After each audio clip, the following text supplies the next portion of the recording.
নমস্কার বন্ধুরা, সুনিতার হেসেলে সবাইকে স্বাগত। আজ আপনাদের সঙ্গে আমি শেয়ার করব খারকোল বাটা বা ঘ্যাটকোল বাটা রেসিপি। তার জন্য দেখুন, এখানে আমি ঘ্যাটকোল পাতাগুলোকে নিয়ে নিয়েছি। আজ কিন্তু ডাঁটাগুলোকে রান্না করব না, আজ আমি পাতাগুলোকেই রান্না করব। তার জন্য দেখুন, এখানে আমি পাতাগুলোকে কিন্তু পরিষ্কার করে ধুয়ে একটা কড়াইয়ের মধ্যে নিয়ে নিয়েছি। এবার এই পাতাগুলোকে হালকা একটু আমি জাল করে নেব।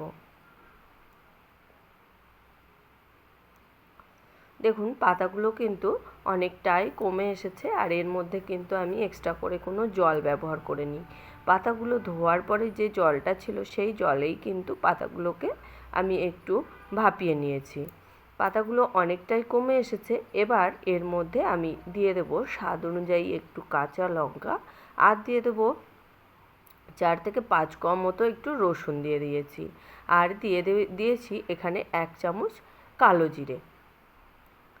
খুব ভালো করে এবার সমস্ত কিছু দিয়ে আমি আরও 2 থেকে 3 মিনিট একটু নাড়াচাড়া করে নেব। যে এক্সট্রা জলটা আছে সেই জলটাকে আমি কিন্তু শুকিয়ে নেব।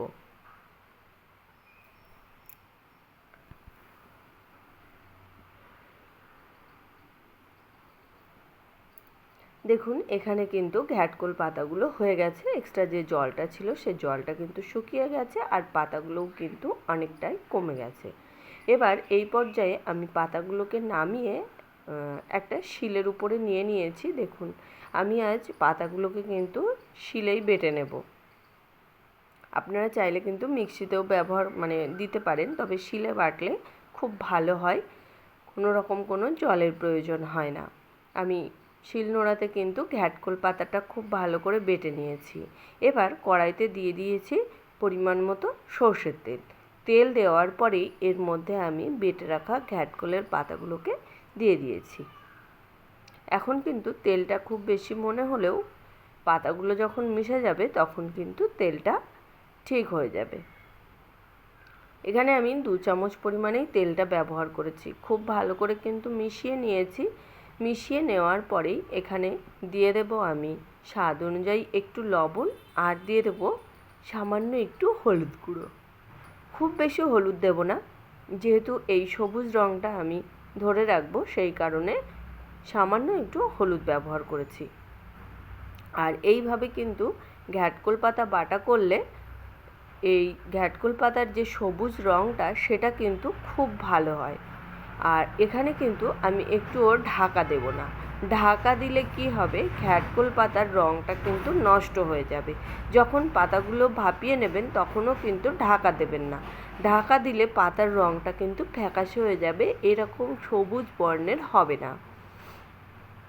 দেখুন, পাতাগুলো কিন্তু লবণ হলুদ দেওয়ার পরে খুব ভালো করে একটু মিশিয়ে নিয়েছি।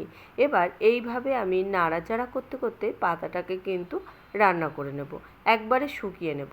দেখুন, পাতাটা কিন্তু আমাদের রান্না হয়ে গেছে। যখন এইভাবে কড়ার গায়ে থেকে ছেড়ে আসবে, এক জায়গায় দলা বেঁধে যাবে, তখনই বুঝতে হবে যে ঘ্যাটকোল পাতা বাটাটা আমাদের তৈরি হয়ে গেছে। এই পর্যায়ে আমি কিন্তু পাতা বাটাটাকে নামিয়ে নেব। এই রকম ঘ্যাটকোল পাতা বাটা কিন্তু গরম গরম ভাতের সঙ্গে অসাধারণ লাগে। তাহলে বন্ধুরা, আমার এই ঘ্যাটকোল পাতা বাটার রেসিপি আপনাদের কেমন লাগলো অবশ্যই কিন্তু কমেন্ট করে জানাবেন।